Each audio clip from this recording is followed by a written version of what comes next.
What up, it's your girl Catalina Perez, and you are tuned into the OTS Project.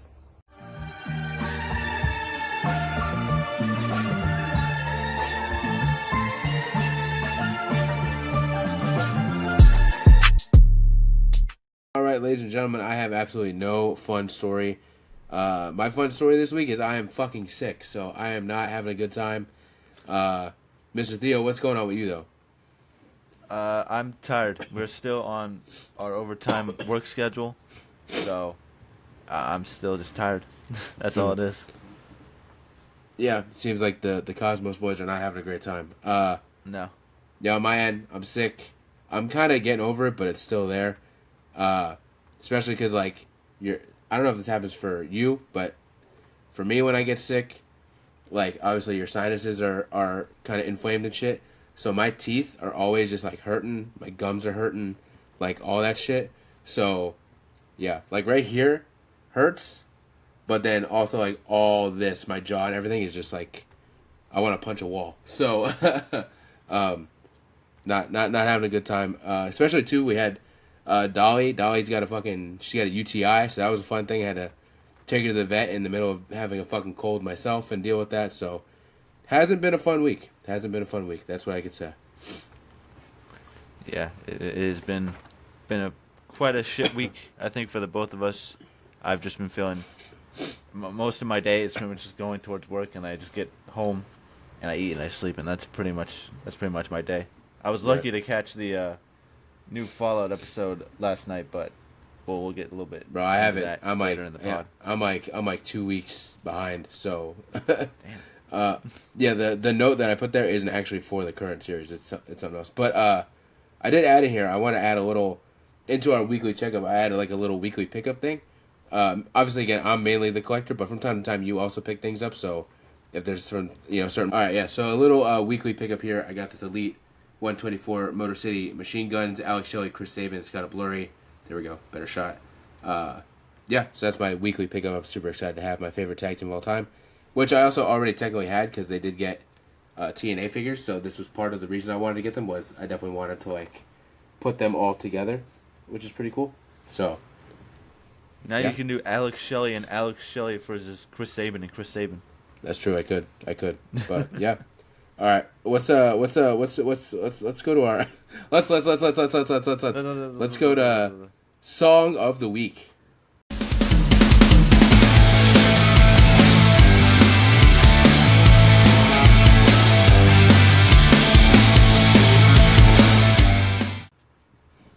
All right. My song of the week is going to be Break Stuff by Limp Bizkit. Hell yeah. I've been having a very tiring week with 10-hour days. Work is just kind of like killing me, so there have been times where I've just gone to my car for break, eat lunch, and just play like a bunch of rock just That's loudly funny. just to kind of get that out there, and this has kind of been the one song I've gone to the most. It's very fun. I enjoy the hell out of it. Yeah, it is a fun song. Let me add this to your playlist. My song of the week is going to be Times of Our Lives by MGK.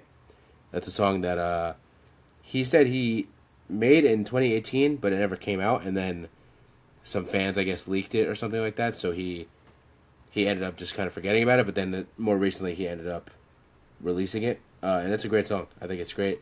And funny enough, he made like a music video for it, and in the music video is playing, I mean, he's not really in it, but there's a girl in it. She's like the main character, and it's played by Elena Black, formerly known as Quarter Jade, which I thought was a cool little moment. Nice. Yes, sir. All right, it's time for our favorite part of the week here, our weekly blind rank.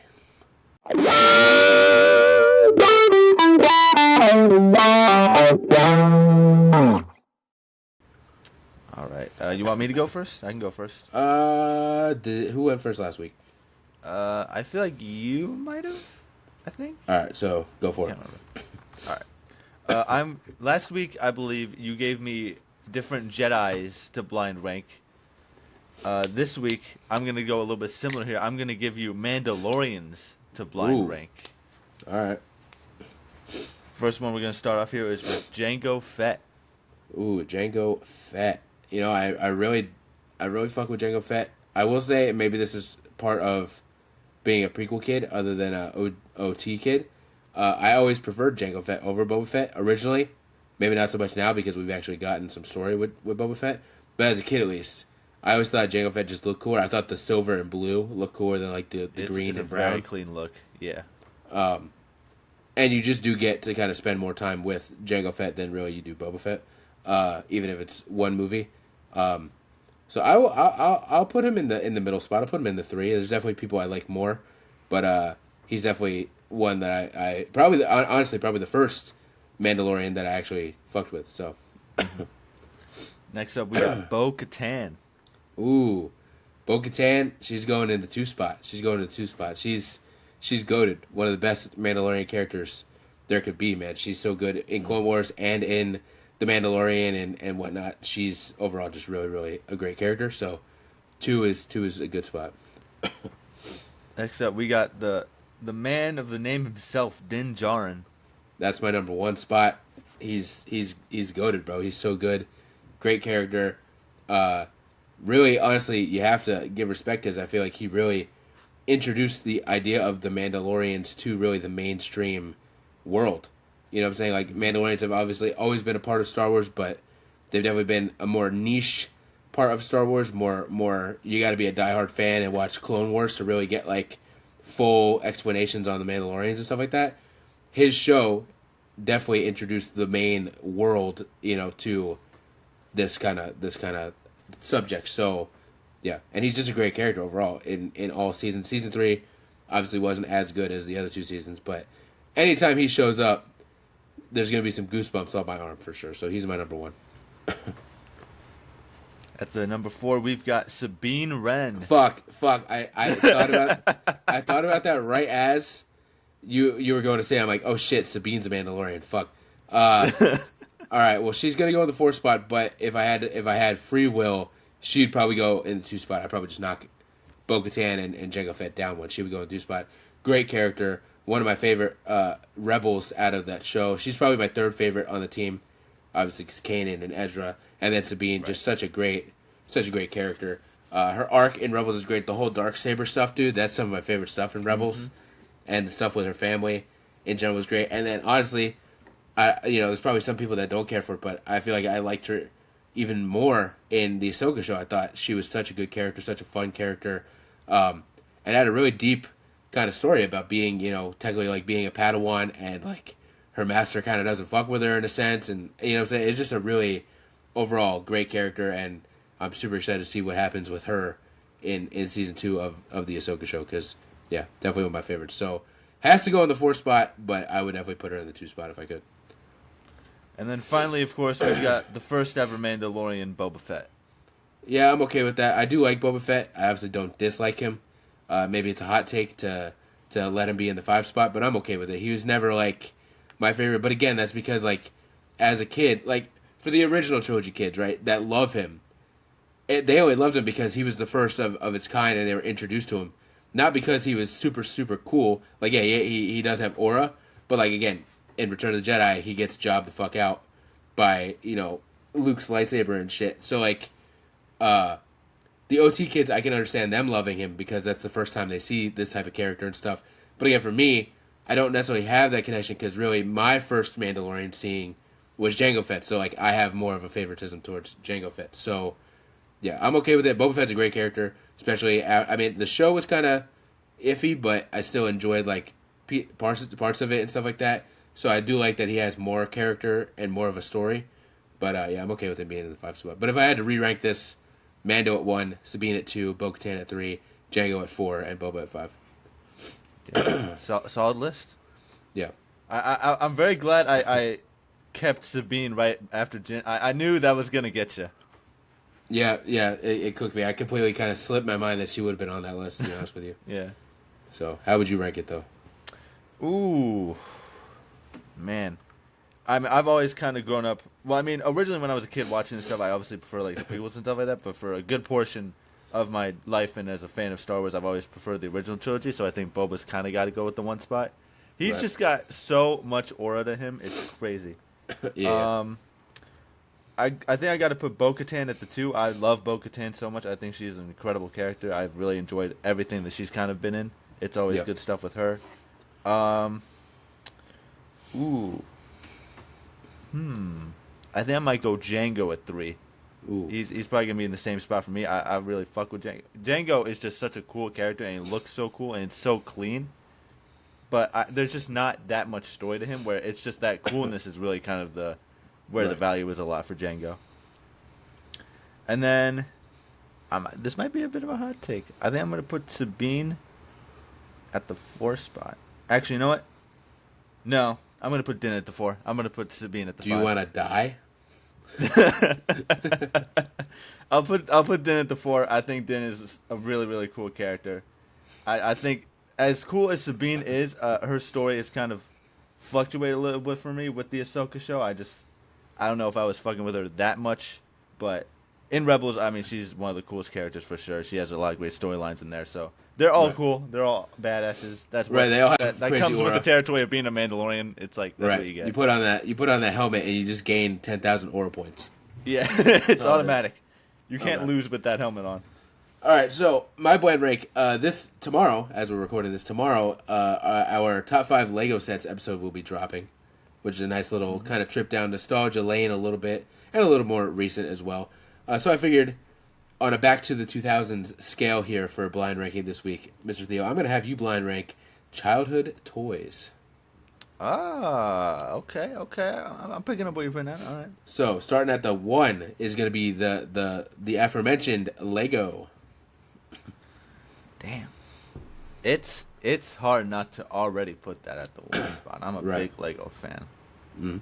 I don't know what's coming next. I might shoot the gun and just say put it at the 1 spot.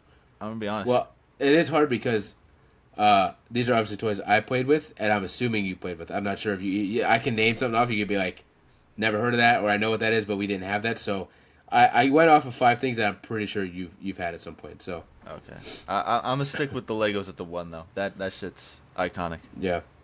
Your second one is gonna be Mighty Beans. I never really fucked with Mighty Beans. I never really fucked with the concept. I was just like, they're just kind of like beans. I guess They're kind of just beans. Spot. Yeah, I know. They're just beans with faces on them. I didn't. No, really they jumped around. That was the idea. They like jumped around when you threw them around, or you would put them. I may have barely played with them. I don't. Me and Grace had a lot. So the fun part was like part of it was a mystery. Like they had one that you could see you would get, but there were like 3 that were a mystery. So that was the fun part. It was a blind bag. But yeah, they had like a magnet in it or something like that. So when you threw them around, they would like bounce around. But then you could get like slides and stuff, and they would like go flying down the slide and stuff like that. So yeah. Your next one. I'm putting it at the 5. Your next one is gonna be Star Wars figures. Just a kind of general. I'm sure like we had these right, but yeah, I'm sure. Yeah, of course. But you also had like these. You know what I'm saying? You had actual kind of right. figures. So I think I'm gonna put it at the 3 spot. I don't think I had too many actual Star Wars figures, but one of me and Rachel's core memories growing up as children is I had this little like camcorder like camera sort of thing, and we would literally just run around the house. I probably have told the story before on the pod. If so, I'm sorry, but I'm gonna say it again because it's so fucking funny to me. Of just running around the house recording this Darth Vader action figure, just jiggling all around. I'm holding Vader by the foot here, and I'm just flinging him around as if he's flying around, and just making the stupidest noises as we're running around the house. But yeah, I think a 3 is a solid spot for that. Okay, your next one is gonna be Nerf guns. Ooh, here we go. Nerf guns were fun as hell. I definitely enjoyed a good bit of Nerf wars back in my heyday. That's probably one of the things that I would want to do most as like a parent is just like get real into like Nerf battles with my kids or something like that, because I think that'd be super fun. I think I'll put Nerf at the 2. You can't really go wrong with some good Nerf. Honestly, it's Nerf or nothing, bro. It's Nerf or nothing, man. It's got to be top 3 for sure. Like, yeah. I remember, that's a top tier childhood toy that obviously is still super relevant today. Kids still play with Nerf guns, and they have Fortnite Nerf guns and stuff, which is really cool. And they even branched out. I mean, they have every kid had a Nerf football at one point. They got like Nerf like air discs and basketballs. Like they were smart and they branched out into other childhood kind of like avenues. So that was very smart. Mm-hmm. So yeah, I don't blame you for putting that at the 2. I remember a story. This has nothing to do with you. We would go every once in a while for the summer. We would go to New York and stay with like family friends, and they had a daughter that was the same age as Grace and a son that was like the same age as me.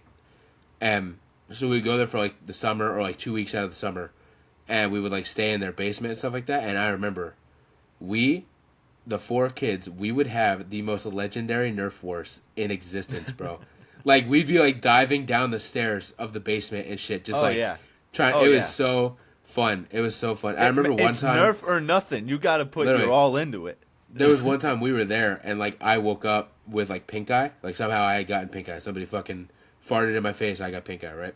And so I was just miserable because like I think I only had pink eye one time, but like pretty sure it's anytime you get pink eye, like you pretty much get sick. Like right now you have a cold, but also like your eye is crusted shut. So I was miserable. And they got me up to do this Nerf battle. It was like the only fun time I had for like that week of just being miserably sick. Which is like anytime they'd be like, get the gun. But also you gotta be careful because pink eye is like super contagious. So yeah, I would only use my gun and no other gun. But right, yeah, I just wanted to share that story because it's great. So all right, your last one is gonna be Webkins. Ooh, I guess it's gotta go at the 4th spot here. Honestly, I'd probably swap Webkins with the Star Wars figures. I'm gonna be honest. Webkins, I think, was just super fun because it's like, obviously you had like the plushies, but then also like you could connect that to like the online game. And that was like that was like the OG like Toys to Life game, honestly. Yeah, pretty much. I would say so. Yeah, I mean that was super fun for sure. Right. So I'd probably just swap those 2. But other than that, I think I kind of banged out with this list over here. Yeah, we had so many fucking Webkins, bro. It was crazy. Yeah. There was one too. I think we still have it, but it's like a Lily. Maybe we don't, but we had a Webkins tiger that like Lily would just like carry around in her mouth all the time. That like I think we threw out like a year ago or something. Yeah, if I had to rank this, honestly, I'm probably putting Star Wars figures at the 1. That was a big thing for me. I remember sitting on the floor in my old room a lot of times and planning out battles. I've recreated. Here's what I would do as a kid. I would recreate the Battle of Geonosis when the fucking Jedi come through. Because that was like my favorite scene as a kid. Right. Just so cool. 2, I would recreate, this is like so fucking nerdy and so stupid. I would recreate the Star Wars Jedi Academy at Hollywood Studios. Because my mom bought me one time, they made like a Disney Parks exclusive box set with like a generic Jedi and like 3 younglings or something like that. So I think my mom bought me that. So I would do that because obviously you do that, and then at some point Darth Maul, Darth Vader. Later on they change it to different people, but 2 villains would come out and everybody fights them. So I would do that. I would recreate that, and then I'd have Darth Maul and Darth Vader come out and all this stuff. So Star Wars figures at the 1. Legos probably at the 2. I fuck with Legos heavy. 3, I'm probably going Nerf guns. There's so many legendary fights. Of course. 4, probably going Webkins, and 5, probably going Mighty Beans because they were cool, but definitely they're memorable for me, but not as memorable as the rest of these things on this list. Mm-hmm. Yeah, so many we had, man. I mean, I say it all the time. We honestly have like probably the most peak childhood that we could. Like I would it was not definitely very, very good. Yeah. I would not want to be like raised in a different time than like the early to like 2000s to like 2010s. Like that to me is like, and maybe like an 80s kid would say the 80s was the best time to be a kid. Like everybody, but to me, I'm just like, we were so good in the sense of like, we were on the like we had technology, but we weren't engulfed in technology. If that makes sense. Like kids today don't play with toys. That's a big thing. Toys are like almost non-existent. Kids only want to play video games, or they want to be on their phone or playing Roblox or whatever it is. So it's like that to me is why we had the best childhoods, because we were on the verge of it. Like we had iPods, but we weren't stuck in iPods. We were still like, all right, let's go play Manhunt outside. You know. Right. Exactly. Yeah. Like I can't tell you the last time like I've like driven through like a neighborhood or something like that and see kids playing outside or anything like that. Like we were playing outside almost every damn day.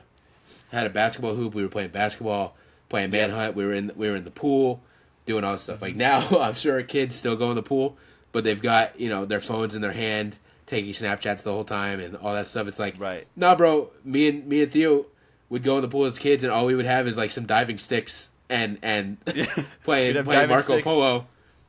We'd play Marco Polo. We'd pretend to do like different wrestling moves on each other in the pool and shit like that. Right. So yeah, good time. But all right, I want to dive into our OTS showcase.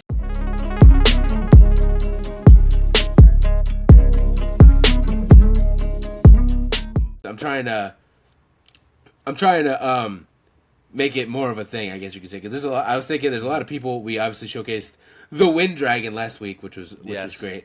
There's a lot of people. Very fun following him on Instagram. He's super cool. But there's a lot of people that we could be showcasing. Obviously, this is more of my thing because you're not super in the wrestling world and stuff like that. So I want to go into our OTS showcase.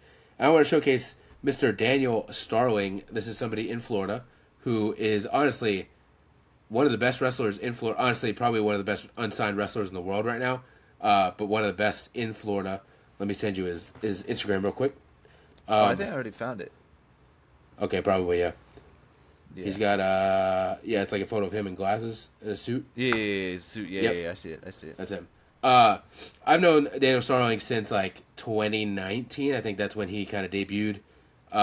Originally tagging with Mr. Ron Bash Jr., which is another homie of mine that we'll definitely showcase at some point soon.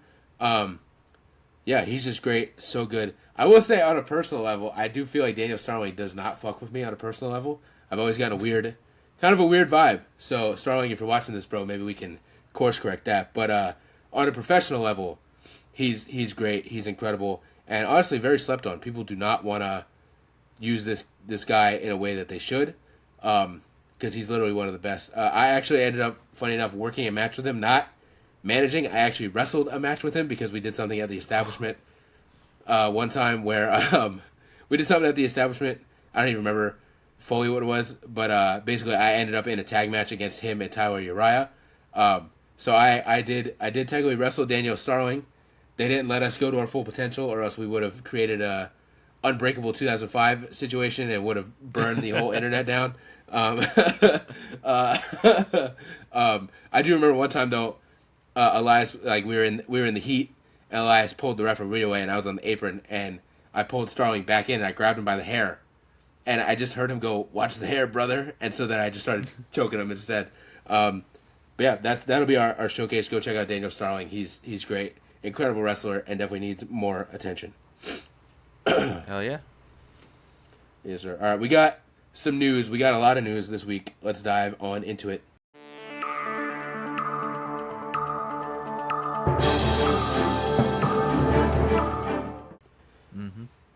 All right, first off, let's send a huge congratulations because I dream broken dreams. It's about damn fucking time. Hell yes. Drew McIntyre officially has won the WWE Undisputed Championship, or the WWE Championship. Honestly, I just call it the WWE Championship. I don't call it I do whatever. as well. I'm over it. Yeah, he has officially won, which was funny because we had to wait a whole kind of week to do this because it happened last Friday after we had recorded. Yeah, he won, man. Funny as well, going back to wrestling predictions, I predicted he would win the World Heavyweight Championship in 2025. I was technically off with the championship, but it's still kind of similar. I was only off by like a week. Right. I was off by like a week or two. I was almost there. But yeah, incredible. Obviously, they had the 3 stages of hell match. It was a great match.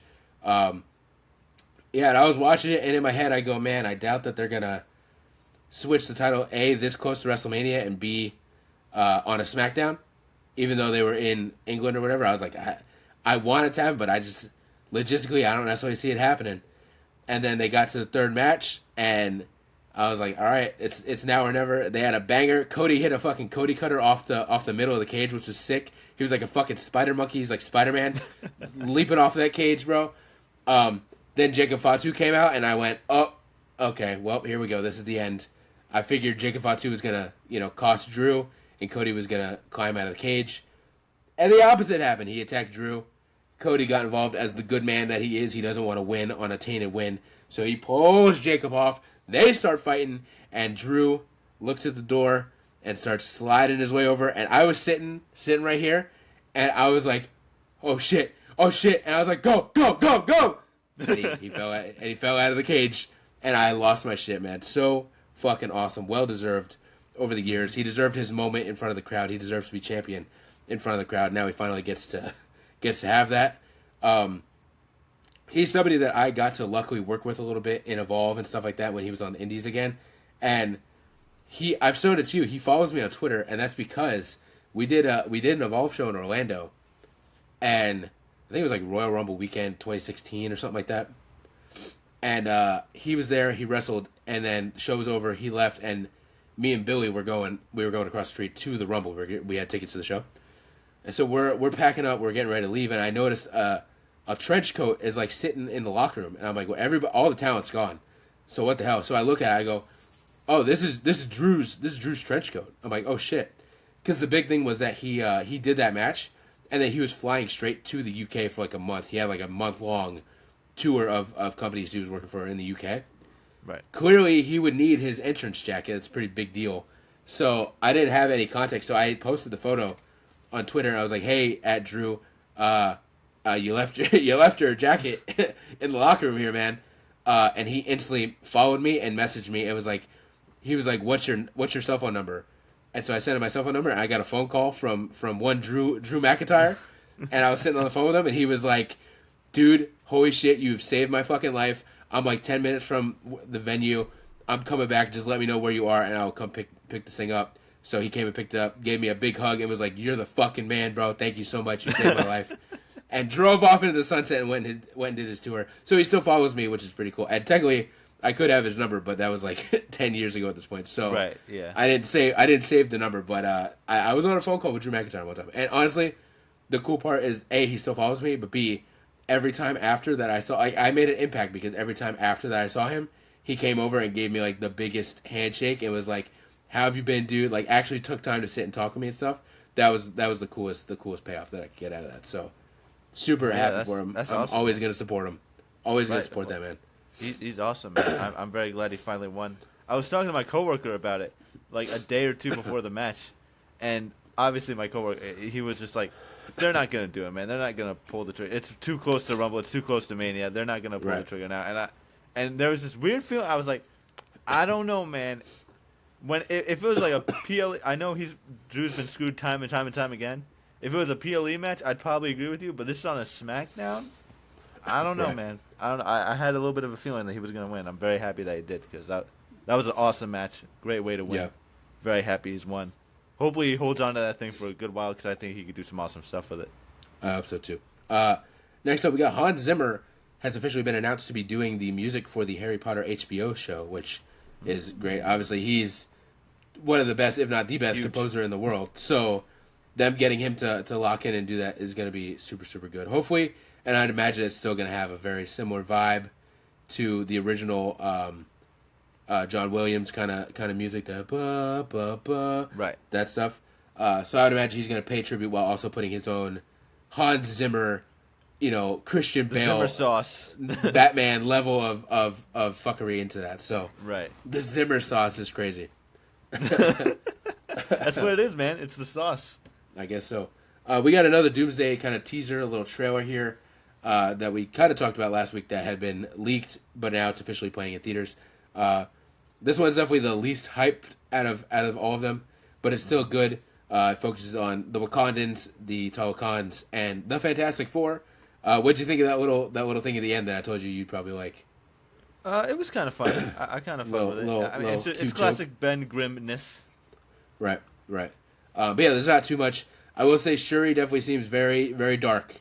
She says it in the trailer. She's like, it's the king's job to prepare the people for death or whatever. Like, it's very, very dark. But yeah, it just continues the hype. Obviously, again, not as big as the rest of the trailers we've gotten, but it's definitely still continuing the hype train.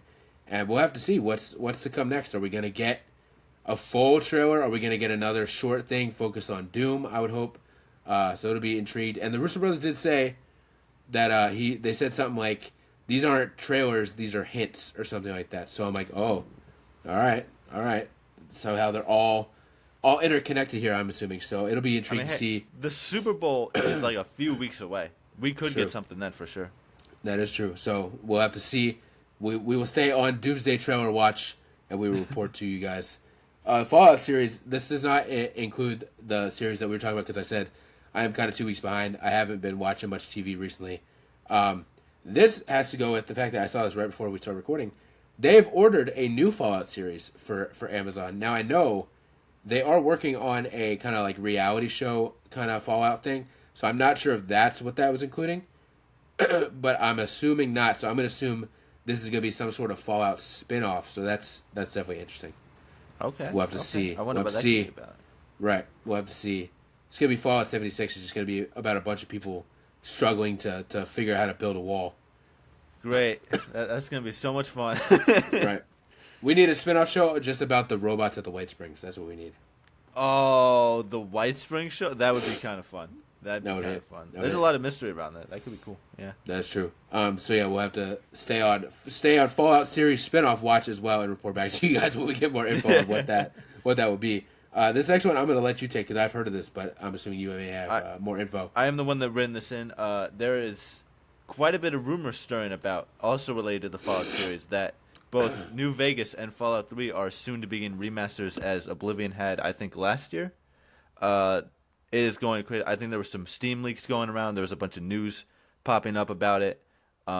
It's big enough to where my coworker is talking to me about it, and he doesn't even really focus on news like that and sort of stuff. So there's a bunch of rumors coming around. I don't know how true they could be, but I mean, if it's this big, who knows? It could definitely be happening. Those are two very, very popular games from Bethesda, so we could definitely see something coming very soon in terms of remasters. Right. Yeah, I was just thinking recently, too, how I want to replay New Vegas. It's been a very long time since I've done that. Back to... going all the way back to what I got this week. To add to the video game stuff, yeah, I want to replay New Vegas, but I did get Dispatch. I haven't played it yet, but I have purchased it. So I'm going to have to play that. And there was another game that I got that was like literally like $2 that I'm forgetting the name of, but I saw TikTok clips on it. It's called like Firestarter or something like that. You play as like a... a park ranger or something like that. Oh, and it's got Firewatch? like a... Yeah, I think that's what it's called. Yeah, I know what you're talking about. I saw the clip that probably everybody's seen of like him talking to another park ranger and then her being like, "Yeah, how come I can see you in your tower right now?" And he's like, "I'm not in my tower." And she's like, "What?" I've seen that clip. So that's kind of what got me to get there, but I think it was only like $2 or something. So I was like, "Oh hell yeah." So that's another one I got that I gotta dive into. Yeah, those are some fun ones. Yeah. We got a trailer for Euphoria. We've also got the date for Season 3, April 12th, 2026. And we got the trailer.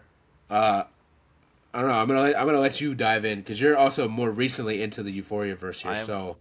I am more I need to rewatch. You do need to rewatch. Rewatch. It is very, very good. But I'm very excited. The trailer looked very good. Kind of seeing where all these characters are going to be ending up here after high school and all that. Maybe even after college. I don't know how far ahead we are. I think it was like 5 years or something like that. I'm not too sure, but everything looks very, very cool. I'm very, very excited. It seems like that drug dealer from Season 2 is going to be coming back and playing a big part in Rue's story and whatnot. She's so I'm hilarious. very excited to see how that plays out. I love how she's great. She's like so stone-faced, but she's still like almost compassionate in a way, even though she's like this hardcore drug dealer. That one line of her being very monotone, but at the same time being like compassionate, like, Rue, you owe me money, man. Like, she's great. She's such a great character. I can't wait to see what they do with all these characters. I think there's going to be so many incredible moments in this show that are going to be coming here really soon. It was always very speculative of what Season 3 was just going to be about and where all these characters were going to end up. But it looks like it's going to be taking a very good path. I'm very excited to see what they do. Yeah, I've been following along for the past couple of months on like the rumors of what's da-da-da-da. And it seems like people were correct because people speculated for like a year at this point that Cassie would end up being like an OnlyFans model, which is that was honestly maybe because it was so like shocking to see. That was my biggest takeaway of just seeing Sydney Sweeney just shaking ass like right in the camera's face. I was like, whoa, all right. I mean, hey, I'm not mad about it, but I was like, whoa, okay. I wasn't expecting all that. I think Maddie is supposed to have something to do with. She's like a strip club owner or something like that, and she's supposed to have something to do with the kind of like drug lord dude that's trying to take Rue from the other chick and stuff like that. I have no clue who that other guy was. That other guy that was just kind of in the trailer. The other like black guy that was in the trailer. He shows up a lot. Oh, he I don't might be have a new clue. character. I mean, he's don't definitely a remember new seeing character. I just don't know like what his role is to play in all this. Jules as well. I'm like, what? She seems like she's off in like New York or something like that. Like, Yeah, almost like she's far completely off. gone from everybody. Right. Nate had like an incredible line of just like, I work all day just to come home and see my bride to be spread eagle on the internet. I was like, that's fucking hilarious. So I'm Nate Jacobs, man. intrigued. I'm intrigued to see where everything is going with all these characters because it's been a while, and they were kids. Now they're adults, so you would think there has to be some level of maturity that may come into play with it, but maybe not at the same time. It's So, Euphoria, man. I doubt it. right. So yeah, we'll see. We'll have to see. But the trailer did look good. April 12th can't come soon enough to see what's gonna happen. This is definitely got to be the last season, though. This is the end of the story. Yeah, I feel like it has to be. I can't see any of these people really, but especially like Zendaya. I don't see Zendaya staying on to do another season. Sydney Sweeney also is like taking the world by storm. I don't see her. Even Jacob Elordi is also like a huge He's actor. blowing up. So I'm like, yeah, I don't see any of these people really staying around for another probably 4 years to film and wait for the release of a fourth season. So Right. I feel like this will be the end of the story, at least the end of this version of the story. I'm sure if it's popular enough, they'll find a way to do some spin-off with some character or some shit. So, yeah. Our last piece of news, though, coming from Lucasfilm, Kathleen Kennedy, it's been officially announced that she will be stepping down as the kind of leader of Lucasfilm. Oh, you didn't see Big this? news. I didn't see this at all. Oh, okay. Well, I have the post here, so I will read it off. They posted this 18 hours ago. As Kathleen Kennedy steps down from Lucasfilm leadership to return to producing, so she's going to go back to just being a producer, Dave Filoni will lead the studio as president and chief creative officer, alongside Lewin Brennan as co-president. So it seems like whoever Lewin Brennan is, she's going to deal kind of like a James Gunn. Who's the guy that's with James Gunn? I'm forgetting his name. I'm not too sure.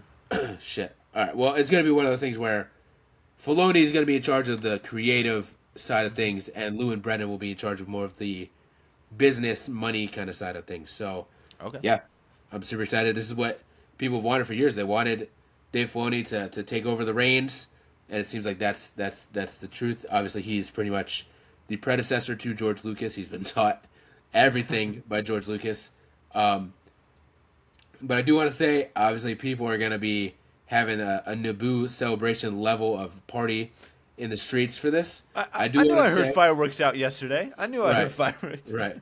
I do want to say, though, what people don't want to realize, like, yes, there's been some bad, and people can shit on Kathleen Kennedy. I'm not saying she's an angel and that she's the greatest, person ever on a business creative side. But the things that we did get that people do like, The Mandalorian, for example, would not have been happening without her greenlighting it. So, you can say she's horrible and that she was a cancer to Star Wars, whatever, but you still need to respect the fact that she did actually do some really good stuff while she was at the head of the table of Lucasfilm. So, that's going to go great on social media, I can already tell. But yeah, I can't wait to see the comments on that one. you gotta give the lady respect for the good stuff that You she gotta has. give her some respect for that. Yeah, I get it. I do want to say, I don't want to jinx it, but our TikTok stuff has been very good recently. We've been getting a lot more likes and comments, and it's more positive comments. So on the up and up. So that's good. I may have just fucked us with this clip. You may have fucked us now, but I mean, hey, it was good while it lasted, I guess. But yeah, in general, I'm excited to see this again. Dave Filoni. I don't know. It's hard because even people now, when Ahsoka came out and stuff, people will be like, "It's time for Dave Filoni to go and stop doing this stuff." So people just need something to be mad about. I guess you can never please everybody, but I think the general consensus, the fan base is going to be very happy that George Lucas Jr. basically is taking over the reins of Star. Well, I guess Lucasfilm in general. So also that would include, Indiana Jones and other properties that Lucasfilm owns. So, yeah. All right. That's all of our news, unless you got something else you want to add in here. No, that's pretty good All news right. to end off on, honestly. We got a big topic. This honestly might be like a 2-hour long episode. This is gonna be nice and girthy, nice and long. What?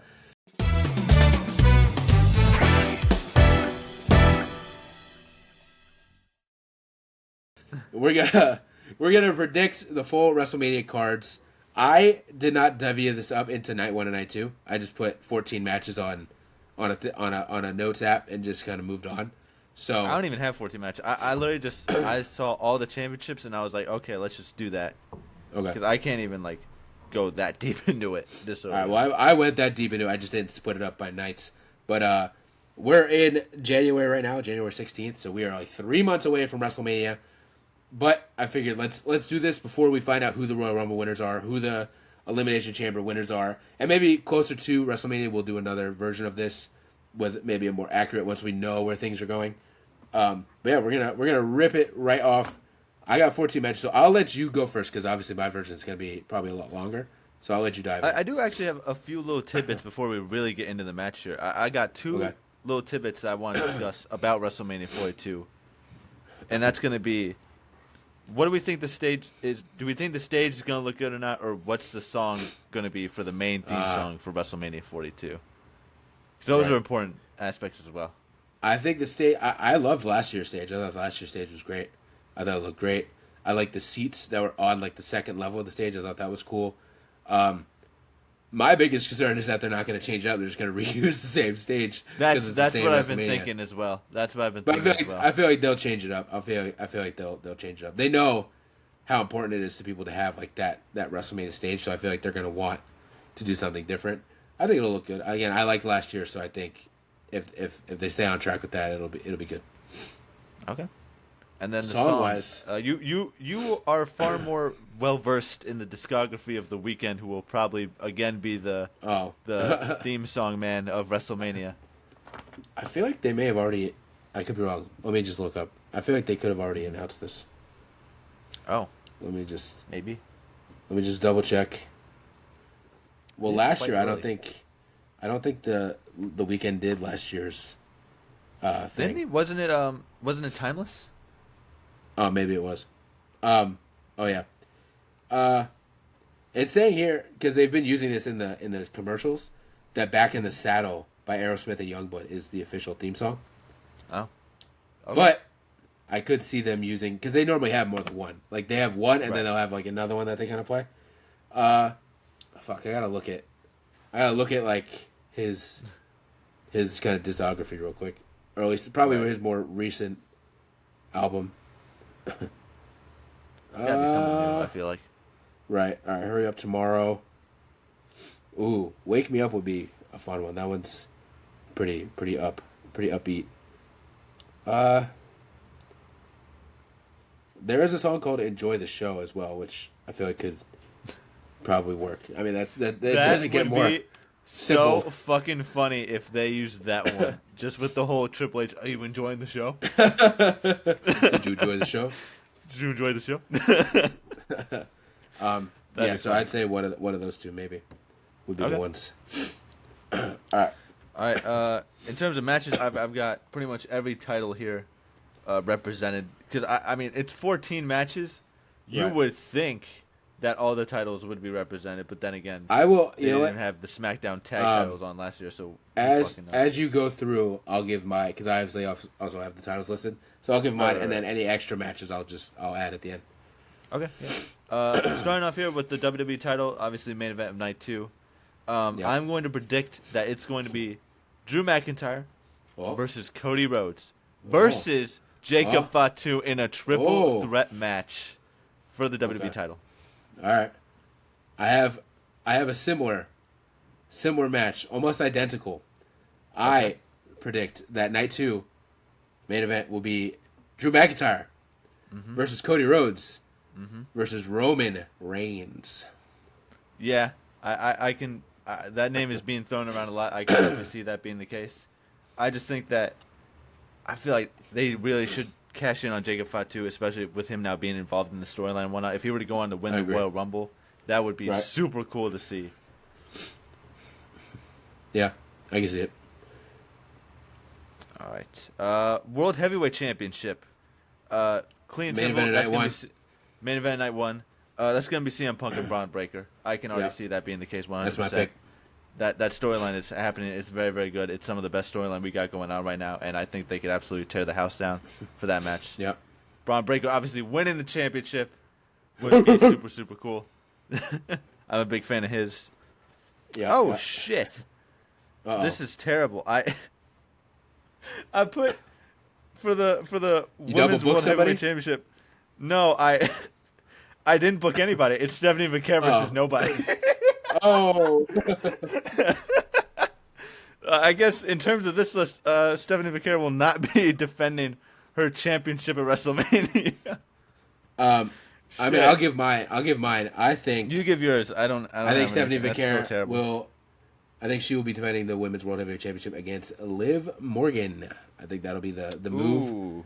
They haven't been building to it, but there was a report a while ago that they are definitely running that match, and they're saving it for something big. It doesn't get bigger than WrestleMania. It's honestly WrestleMania or nothing, like Nerf. So I feel like that'll be the move. I do want to say that I gave my 2026 wrestling predictions, right? And I did predict Braun Breaker and AJ Lee would win the Rumbles. I think I'm changing already my women's pick. I don't think AJ Lee is winning the Women's Rumble. I feel like it might be Liv Morgan. I feel like she's probably the better pick. AJ Lee is great, and I want her to win the Rumble, so that's maybe more of a personal pick. But I do feel like AJ Lee is definitely more centered around something else that we'll get into in a minute here. So I do think maybe the actual thing is Liv Morgan wins the Rumble and ends up going to face Stephanie Vaquer at WrestleMania. Okay. That'd be cool. That'd be cool to see. They're both very big stars. That'd definitely be a big draw match for sure. Right. For the women's WWE title, I think Jade Cargill is probably going to be hanging on to this thing up until WrestleMania, and I think she's going to face Bianca Belair for the title. Ooh. That was my pick too. That was your pick too. I think Bianca's got to come back. I think she probably is going to come back and win the Rumble. That's going to be my prediction here. I feel like she either wins the Rumble or she wins the Chamber. Yep, she wins one of those for sure. She's going to go on to face Jade, and that's going to be a very big match. And hopefully Bianca wins, because I would love that. I did put, because obviously Bianca is injured, and it's a very finicky injury. She's got a broken finger. She's been gone for a while because the thing just will not heal right. And if it doesn't heal, she may not be able to wrestle again, because if you can't bend your finger, you can't safely protect yourself, because you're just going to fuck your finger up even more. But also you can't really grab onto somebody to give them a move. So it's very finicky. So I did put that as my pick, but I gave an alternate in case Bianca is still not back. And it's not one that you're going to like, but I feel like this is probably the biggest match that you could get out of the situation, because looking at the lay of the land for the women's division on SmackDown, it's not great. There's not a lot of big names. There's not a lot of big stars. There's not. So when you look at a WrestleMania match, you'd still need something big. So my alternate was that Charlotte Flair would be the one to face Jade Cargill at WrestleMania. It's the only outside Bianca, bro. It's the only big match that you would can do. be an absolute fucking stinker of a match. Of course, but it would look great. Terrible. It would look great on paper. That's the idea. It would look great on paper. At least looks great on paper. Butts in seats, but those butts won't be happy in those seats. Right, because they haven't done that. At some point, you got to run like the superhuman versus superhuman kind of deal. So if Bianca's not back, then Charlotte's gonna. I don't think Charlotte's winning the Rumble because she won it last year, but she'll probably win the Chamber if that's the case. But that's the only other. I mean, I love Mia Yim, but like you're gonna run Jade Cargill versus Mia Yim at WrestleMania? I don't think so. So no, definitely not. For the Intercontinental Championship, this is a bit tricky because Dominic Mysterio, the current champion, is out on injury. That's true. And I don't know when he's going to be coming back. I don't really know. I did look this up. What the injury is? I did look this up. In light of doing my research, I don't remember what the injury was, but it said it only takes about 2 to 4 weeks to heal, so he should be back pretty soon. It wasn't like a long term kind of thing from what I saw. Maybe he could come back and defend it in some sort of match, but as it currently stands, he is injured. So I've simply just wrote down Intercontinental ladder match. I think they could just get a good number of guys and run a ladder match for a possibly vacant title. If it is a quicker recovery than that, it probably won't happen. But even still, if Dominic is still to compete, I think a ladder match would be sick for that title. Yeah. I got something kind of similar for that for the U.S. title. But for the IC title, I do think Dom will be back in time, and I think it'll be Dom versus Penta. I think Penta's a huge star. I think they have the Mexican connection, so that adds to the feud. And that'd be dope. Yeah, I just think no matter what. I do have another alternate because as a personal bias, I would love to see it be Javon Evans, even though he is super new. He is super new. I feel like that could still be a great way to really put the rocket on him, is have him have, within a few months being on the main roster, have a WrestleMania match and win the IC title at WrestleMania would be huge. So personal bias, definitely Javon Evans, but on a kind of strategic level, I think it'll be Penta. I think that's probably the biggest match you can do for Either the of IC those title. matches would be great for sure. And I think Penta might win the IC title if you do that too. I feel like Dom's had it long enough. You can kind of move on to somebody else. I kind of had an interesting one here for the U.S. Championship. I know you kind of said you had a similar thing for a ladder match for that one, but Yeah. I've kind of put Carmelo Hayes. He keeps the championship up until WrestleMania, and he's going to go on to face AJ Styles for the title. Ooh, the man. I think that would be a banger of a fucking match. I think they could absolutely tear the house down. Either one winning that championship is fine by me, but I think that's a match they should absolutely run at some point because they're both incredibly talented. Right. I don't necessarily have a ladder match, but I have two matches on here that could be ladder matches. They're just two giant multi-man matches. So either one could be a ladder match, so this could or could not be a ladder match, or it's just like a kind of a fray. But for the U.S. title, I think we're going to go kind of crazy here. I think Carmelo is going to have a real test on his hands. He's going to be defending that title against Damian Priest and Ilya Dragunov and Johnny Gargano and Jacob Fatu and Ray Phoenix and Trick Oh my Williams. God. I think we're going all in. I think all those guys, Damian Priest, Ilya Dragunov, Johnny Gargano, Jacob Fatu, Ray Phoenix, and Trick Williams, all want that U.S. title. They're all going to be going for it, trying to get to it. And so I think that's going to be Melo's biggest test. If Trick wins it, that could be pretty good. That could be pretty good. There you go. I can get behind that. Yeah. So that could be a ladder match, or it could just be a kind of a fray. But I think that might be the move. Just kind of because you got to get Damian Priest on the card there at least. So that's something. And Jacob Fatu also has to be on the card, and then the rest of the guys also all kind of just like deserve a spot Right. in there. So I feel like that's the move. I kind of have a similar sort of fray situation here for the women's tag titles. Currently, it is Yeah, I have something Rio, like that too. who has the titles on them currently, but I have them in like a pretty much trying to recreate my tag team showcase from a few years ago here with the women's division and doing Rio versus the Kabuki Warriors versus Bliss and Flair versus Liv Morgan and Roxanne Perez in a fatal four-way tag team match. I think not only does this get all of these big star women onto the show, as they obviously need to be, but I think having all these big star women participate in this match for this title elevates the importance of the women's tag team championship, which is kind of what they're currently doing at the moment, which I'm very much so enjoying because it now seems more important, at least these titles are, than ever before because there's all these giant stars going after it. I think they definitely should try and capitalize on it and just give us a banger of a match for WrestleMania for those titles. I got something similar, just kind of different teams. Rio, obviously, defending against Roxanne and Raquel instead of Liv.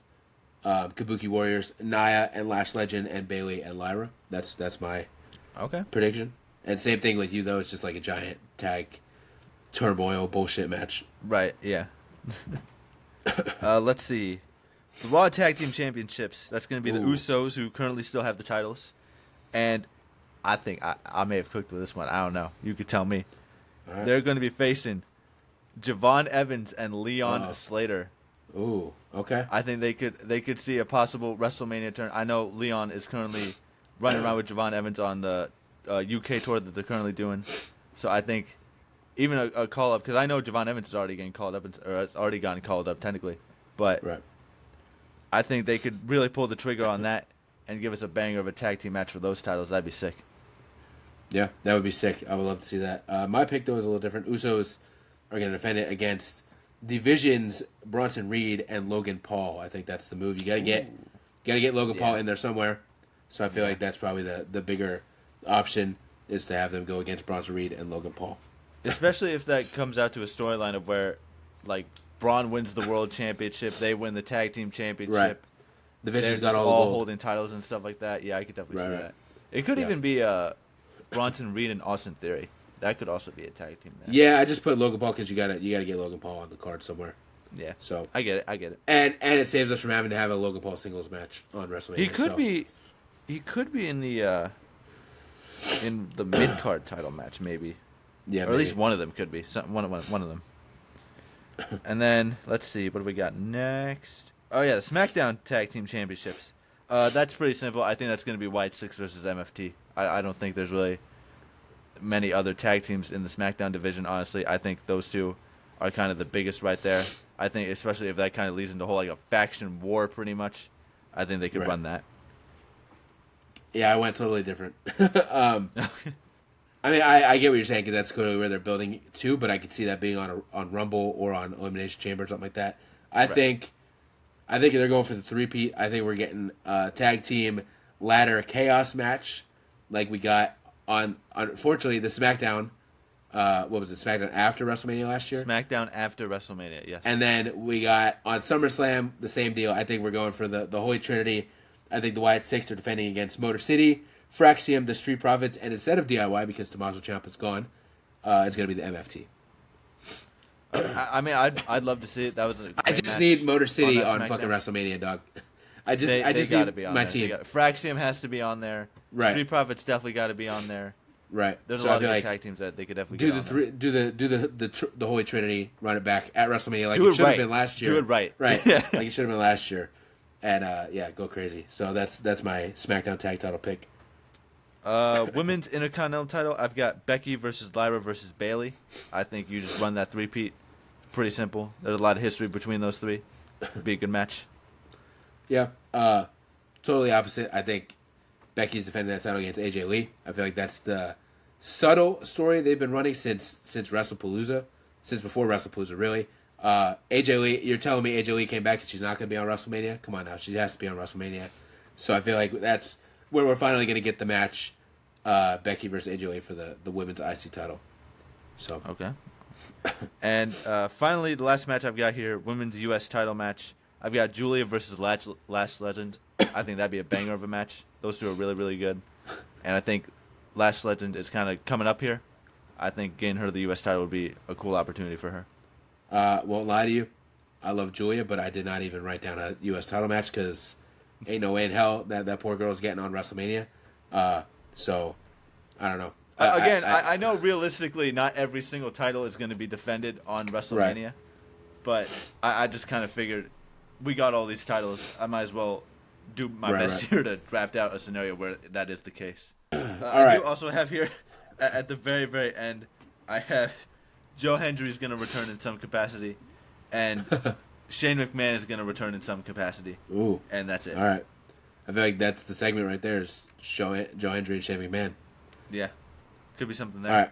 I got a few non-title matches because obviously there's going to be a few non-title matches. And there's some names that are missing that do need to be included here. So, where's Gunther landing here, Mr. Theo? I feel like Gunther That's a great question. is facing the Beast Incarnate, Brock Lesnar. This could be something they save for SummerSlam, but I feel like it's WrestleMania, dog. You better fucking go big or go home. So I feel like that's the move.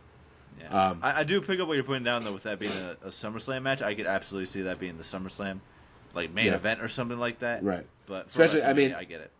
I just feel like Brock. Everybody is kind of assuming. We could be wrong. Everybody's assuming that this is going to be his last year before he kind of rides off in the sunset.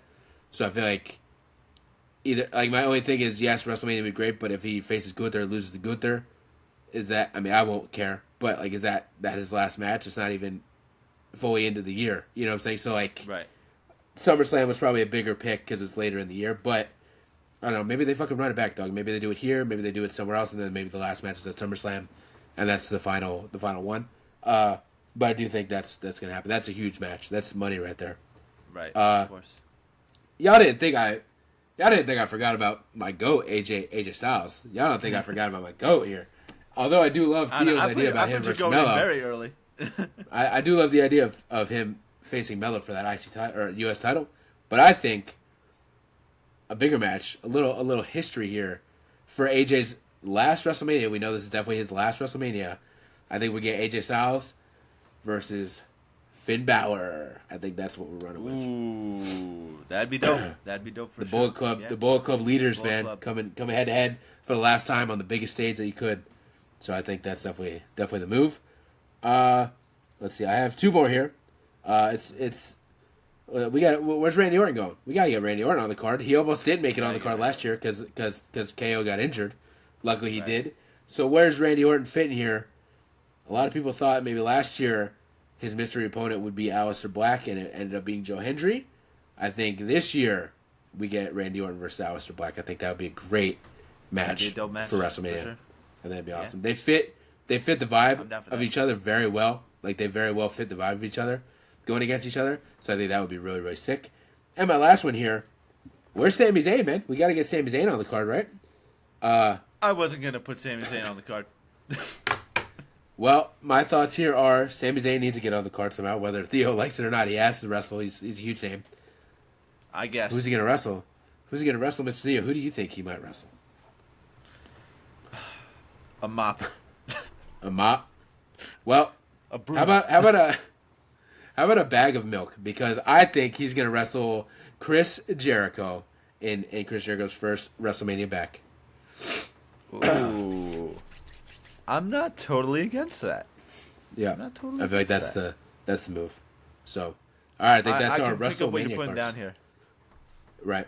Yeah. You got to get Sammy on the card. You're not going to not use Jericho in some perspective if he is coming back. Right. So, right. Yeah. So I feel like that's it's a filler match, but I think people will be excited to see it. As if Chris Jericho can still go at least.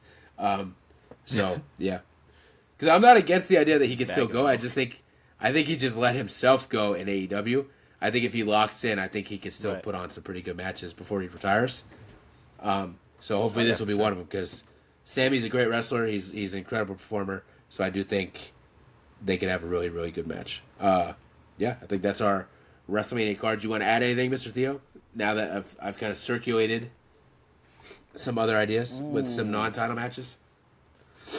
Where are you putting Randy? Where are you putting Gunther? Some capacity. You know, I would have. I didn't really say you kind of gave some good options. Honestly, I'm kind of not totally against you on either of those options. They're all pretty good. You know what I would do? If I have to book El Grande Americano with Ryo and whoever the fuck Tyler Bates' character is supposed to be as well, I would have them come out at WrestleMania, cutting a promo similar to the League of Nations at WrestleMania 32. Come out, cut a promo. Las Vegas is a shithole. I can't believe the grandest stage of them all has to be here. And I think you just send out some names. I think you send out Joe Hendry. You know what I'm saying? I think that's where, you know what I'm saying? Maybe that's where Shane McMahon and Joe Hendry come out, and somebody else. You know what I'm saying? You send out a couple legends and Joe Hendry to kind of hit some moves and then hit the turn and look at the camera and call it a day. And that's your fun WrestleMania moment. You get those three guys involved. Joe Hendry gets to get involved. And then you got like two legends that come in and also kind of back up Joe Hendry. I think that's the move.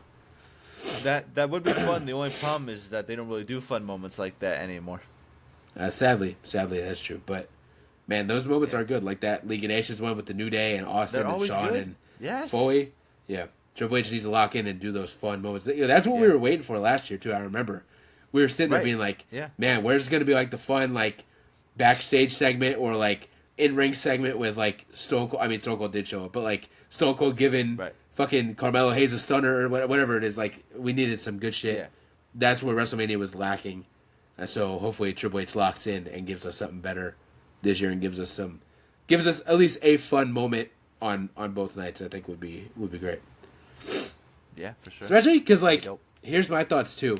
They always are and always are gonna do the attendance record. Right? They always do that, right? That's where Shawn Michaels came out last year and then Stone Cold came out.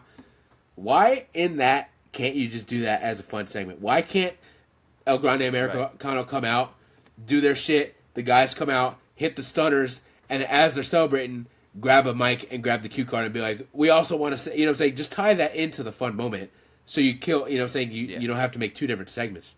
It's not that big of a deal. I get it. It is a big deal. All these people here. Have Stone Cold hit some stunners, drink a few beers, grab the mic, say the attendance record, and then go back to drinking a couple beers and leaving.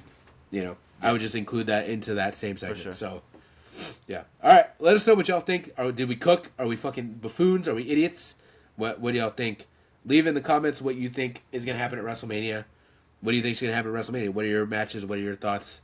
Yeah, and with that, I guess thanks to the WNRN, of course, as always, and we will see y'all next week.